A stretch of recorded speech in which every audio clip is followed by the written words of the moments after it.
Impact of hyperinflation in Germany. Untuk membayar biaya besar yang harus dikeluarkan akibat Perang Dunia Pertama yang sedang berlangsung, Jerman menangguhkan standar emas ketika perang pecah pada tahun ke-1914.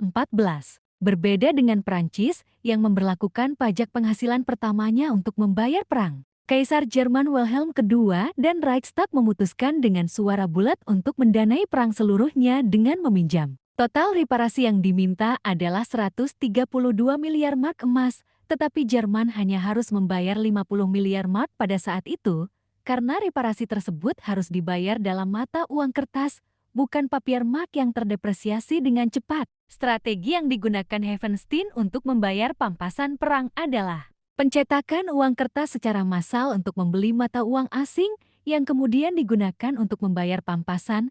Namun strategi ini sangat memperburuk inflasi uang kertas. Pada akhir tahun 1992 September tong roti di Berlin yang harganya sekitar 160 mark dan pada akhir tahun 1923 berharga 200 miliar mark.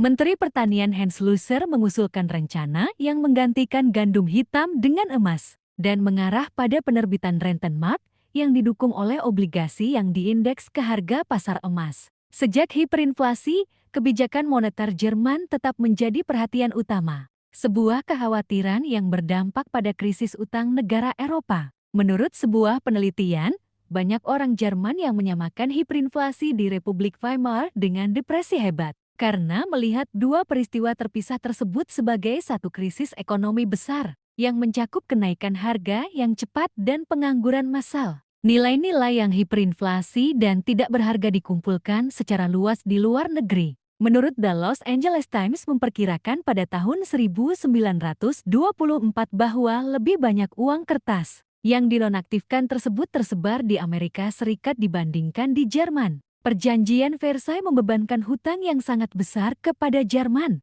yang hanya bisa dibayar dengan emas atau mata uang asing. Nilainya turun dengan cepat, yang meningkatkan jumlah mark yang dibutuhkan untuk membeli lebih banyak mata uang asing. Hal ini menyebabkan harga barang di Jerman naik dengan cepat, sehingga meningkatkan biaya operasional pemerintahan Jerman, yang tidak dapat dibiayai dengan menaikkan pajak, karena pajak tersebut harus dibayar dalam mata uang Jerman yang terus menurun. Defisit yang dihasilkan dibiayai oleh beberapa kombinasi penerbitan obligasi dan penciptaan lebih banyak uang. Yang keduanya meningkatkan pasokan aset keuangan dalam mata uang mark Jerman di pasar dan selanjutnya menurunkan harga mata uang. Solusinya yaitu, di saat hiperinflasi Jerman dapat diatasi ketika Jalmarschat menjadi komisaris mata uang. Saat itu, Bank Sentral Jerman Reichsbank tidak diizinkan untuk mendiskontokan tagihan treasury pemerintah lebih lanjut, yang berarti penerbitan tanda kertas juga dihentikan. Diskonto atas tagihan perdagangan komersial yang diperbolehkan